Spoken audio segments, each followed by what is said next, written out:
That's cool. Which isn't bad for a project like this. Anyway, David, what you doing? A couple things. One is, you guys might not know this, but we're a Las Vegas-based podcast. What? Yeah, well, no way. Well, some people don't know. LV all the way. Please don't do that. Okay, yeah. Now we're not a Las Vegas podcast anymore. But we just got an IKEA, which is a big deal. Woo-woo. I used to drive hours away to Costa Mesa, California to get that was where our awesome IKEA stuff. So they opened one here probably about a month ago. We've already been twice. It's nuts. Like twice already? Yeah, twice. Oh, we want to go, but we're kind of waiting for it to cool down. Yeah, we don't like Disneyland people, when a new ride opens. Like you gotta we don't like people, cool so we'll just wait till it's been open for a couple months. Then we'll go on a really slow day. Yeah, so it was nuts. But the thing about IKEA, because of if you've never been to an IKEA, it's basically a gigantic Swedish fever dream of furniture and meatballs and it's gigantic. This one's I think it's probably the same size, if not maybe a little bit bigger than the one in Costa Mesa. I think they're all about the same size, but even with the amount of people that are in there, because of the size of the store, it's crowded, but it's not like everything moves along, right? Yeah, everything moves along. The only thing I imagine would be madness is the checkout area where you got to like get your crap and the checkout area took us a while to get out of or there. The food section. But the one reason we went there, and we were actually, even though we knew it was opening, we thought we were going to end up getting them in California anyways, was they make these board game bookcases. They're bookcases, but we call them board game cases. Because they fit perfectly. They literally do. They're called Calyx. Like everybody in the board gaming, if you go in Board Game Geek, everyone has there's like forums about these bookcases. Oh, is that the IKEA term for it? They're called Calyx. That's the name of the company. Is that the thing in your hair? When you have like a Calyx. Yeah.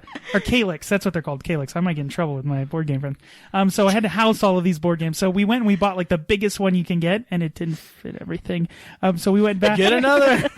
So we got another one, and there was some space on the top. It's like we could fit. It's like when you move into a new place and there's a space for your TV, and you put your TV in, it can still has room. You're like, got to get a bigger one now, right? It's still space in there. It's got an inch and a half there. Let's get a bigger TV. That's right. So so I put it's one of those.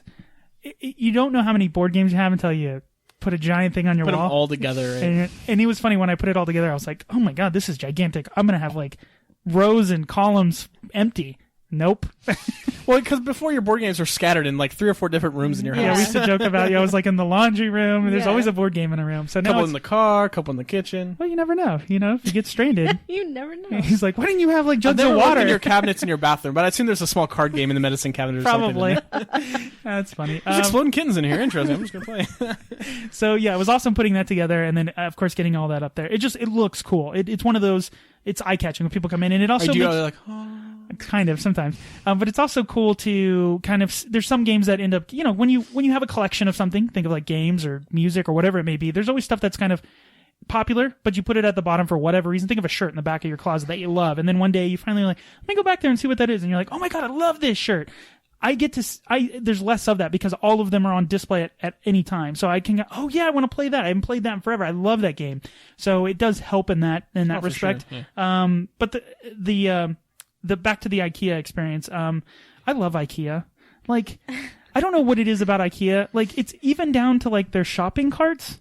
Are like the bearings and their wheels on their shopping carts, and it might be. I mean, here because they're new. Granted, new, but yeah. Yeah, but even if you go to the one in Costa Mesa, like everything is just glides in that place. Yeah, everything is smooth. Everything is just smooth. Like the drawers to all. Like, yeah. And to be honest, their furniture's not like high end quality, but they're not selling that. They're selling affordable it's not furniture. Crap either. It's like you can get a bookshelf from Walmart for like $60. Yeah, it's the same thing. And I don't know how much your IKEA ones are, but they're going to be more than that. Yeah, but they're going to last longer. And it's just everything is it's basic, but it's smooth. Everything is just kind of functional. I like their drawers where you just barely push them and they close themselves. Yeah, exactly. We have those on I just like the modular aspect of all of their furniture. Like the box for our board game thing, you can turn that into I think you can even turn it into like a coffee table or a floating buffet. There's sites out there like IKEA hacks where you can hack different pieces of. The one I saw recently was a board game table. So a lot of board game tables have like an inset. So there's like a you can like rest your hands on the edge, and then down below is the felt. And they have a IKEA hack where it's like you buy this $50 table, and for like another $50 you can make like almost like a $2,000 table. Legit, yeah, legit with like felt and stuff. Now, granted, it's a lot of DIY, but it's still really, really cool. So that's what I did. And speaking of board games, the three of us, I actually tricked Sarah into playing board games. Now, never happens. Now she doesn't hate board games, but she's not in love with board games. It's the rules. Yeah. Right. So we played last week. We had your brother and your sister over to play board games, including with my wife. So we played Libertalia, which is a pirate themed game. And the reason that I picked up this game was for us to play is because it's very straightforward. It's essentially a card game. But what's cool about the game is everybody at the beginning essentially gets the same deck of cards. And each of these cards are a unique person or character that would be on on a pirate ship. And everyone's going to play their card face down without anybody else looking of the select cards that they have. And then everyone flips it over and then they kind of compare who they chose and try to split up this loot. And the characters do different things like kill off other characters or, do sneaky things. But as you go on throughout the game, you kind of keep tally of what are the other cards other people played. So you can kind of do the I know what you know that I know what you know. Yeah. Right. But it's very straightforward. It's a lot of fun to play. It's got take that, so you can screw over your neighbor.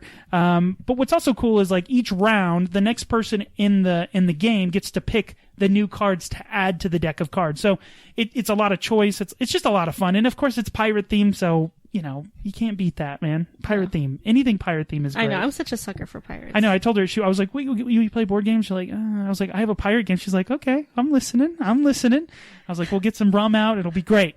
I sent him the eyes emoji though.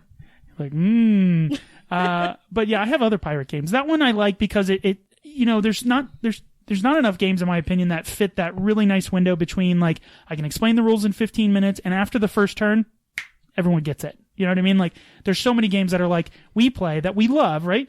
But until you play the first full game, you're like, oh, we were playing all of that incorrectly and all of this. I can't stand it. And then we make fun of like, oh, David's making up rules again. Yeah, I always make up the rules. It's funny though, because a lot of times when I don't make up the rules, but when I screw up the rules, it always seems like I don't screw them up in my favor. I don't know. Sometimes it feels like that. Or like Imperial's always making up currencies again that he can use. Hey, listen, come on. But yeah, that's what I do. Mostly board game stuff. But let's get out of now that we're done with what you're doing. Let's get into why we're here. Why we've got Sarah here, the expert. Pixar.